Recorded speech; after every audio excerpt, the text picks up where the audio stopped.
In 1972, the U.S. American Space Agency, NASA, sent a spacecraft into space. The Pioneer 10. On board the Pioneer 10 was a message inscribed on a golden plaque for any aliens who might possibly intercept the spacecraft. An intergalactic message in a bottle. It was supposed to tell the extraterrestrials about us, the Earthlings. A man with a penis and a woman with nothing. We've been getting this wrong for too many years now. Ladies and gentlemen, boys and girls, the vulva!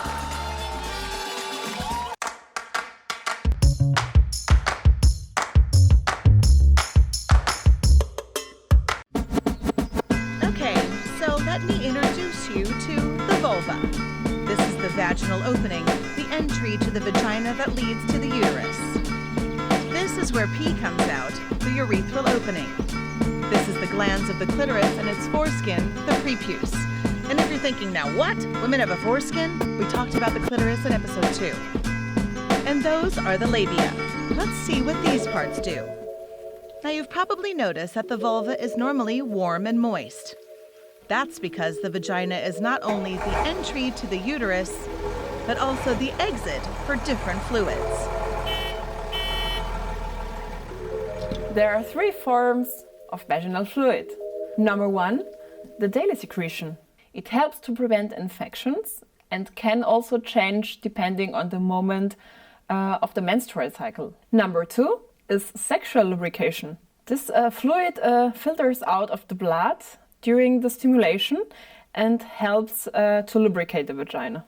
Number 3 is the vaginal ejaculation, and it contains proteins which help the sperm to survive. So the vagina even cleans itself. There's no need to try to wash it with special products or anything like soap or shower gel. Only water is enough and the best. Then we've got the labia. They keep everything safe in here. The labia are like a set of double doors. We have first the outer labia and then the inner labia. And they protect us against bacteria and other intruders. The outer labia, they produce lubrication and help us to keep our vulva and vagina healthy. And the inner labia, they have many blood vessels and nerve endings and swell up when we are getting stimulated. They are very sensitive. But if we're honest, we don't often see other women's vulvas, sometimes not even our own. So there are many weird ideas on what the labia should look like. There's even a whole market around cosmetic surgery for the labia. Some women think they should get surgery to chop off a part of their labia. Others just want to stretch them and make them longer. What the hell? You're in both cases hurting a very important and sensitive part of your body. And both, cutting and stretching, they make absolute no sense. There simply is no such thing as the perfect vulva. They all are different. The inner labia can be big and the outer small, or the outer big and the inner small. And they can have many colors, shapes and sizes. And they all are amazing. And because the vulva is so sensitive, it's not only protected by 2 pairs of labia, but also by a nice hairy covering. The pubic hair is not just a useless wig for your vulva. It's actually really helpful. It can protect you from germs and infections, but also from friction from whatever you do, for example, sex.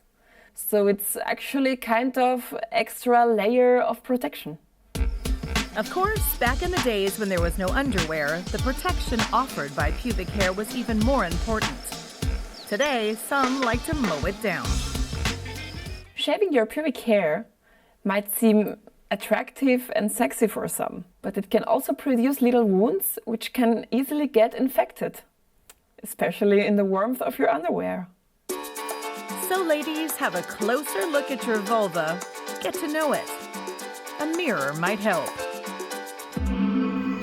And for more on the hymen, the clitoris, or menstruation, have a look at our other episodes.